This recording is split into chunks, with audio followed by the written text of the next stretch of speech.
আসসালামু আলাইকুম। আজকে শেয়ার করব ট্যাংরা মাছ আর বেগুন দিয়ে চচ্চড়ি। অনেকেই বেগুন খেতে চায় না, তো এইভাবে বেগুন রান্না করলে খেতে ইচ্ছেই করবে। তো এইখানে আমি হাফ কেজি পরিমাণ বেগুন নিয়েছি। এরপর বেগুনটাকে ভালোভাবে কেটে নিতে হবে।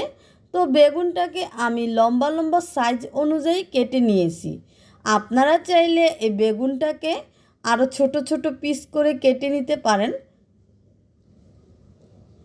তো এখন আমার বেগুন কাটা হয়ে গেছে, এখন ধুয়ে পরিষ্কার করে নিব বেগুনগুলোকে।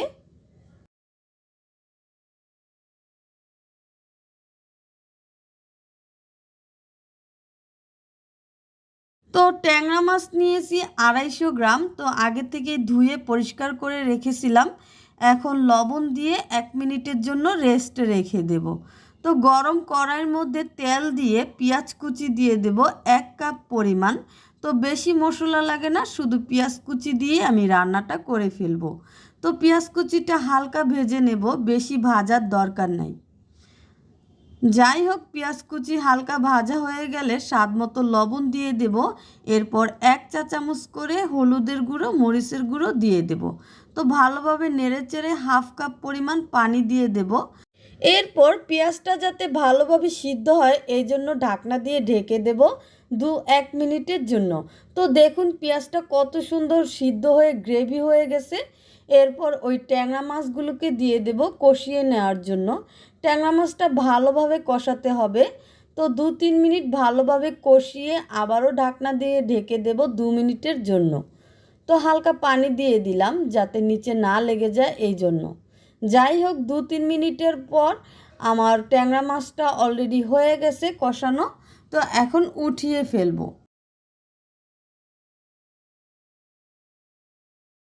তো ট্যাংরা মাছগুলো উঠিয়ে নিয়ে ওই গ্রেভির মধ্যেই আবারও বেগুনগুলোকে ভালোভাবে কষিয়ে নেব। বেগুন আর ট্যাংরা মাছ যত ভালোভাবে কষাবেন চচ্চড়িটা খেতে ততই ভালো লাগবে।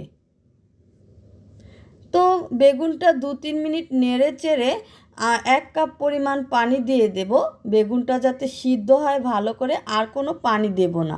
তো আবারও ঢাকনা দিয়ে ঢেকে দেব 2 মিনিটের জন্য। 2 মিনিট পর দেখুন কত সুন্দর হালকা বেগুনটা সিদ্ধ হয়ে গেছে। তো হালকা সিদ্ধ হয়ে গেলে ওই সিদ্ধর মাঝে কষানো ট্যাংরা মাছগুলোকে দিয়ে দেব। এরপর 5 মিনিটের জন্য আবারও ঢাকনা দিয়ে ঢেকে দেব। তো 5 মিনিট পর দেখুন কত সুন্দর চচ্চড়িটা হয়ে গেছে। এখন আমি ধনিয়া পাতাটা দিয়ে দেব।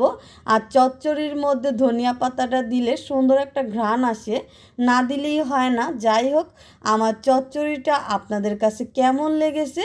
যদি ভালো লেগে থাকে আপনারাও ঘরে বসে বানিয়ে খেতে পারেন। বেশি উপকরণ লাগে না, শুধু পেঁয়াজ কুচি দিয়ে হয়ে যায়। আপনারা তো ভিডিওতে দেখলেনই। যাই হোক, খেতে কিন্তু দারুণ হয়েছে। তো ভালো থাকবেন।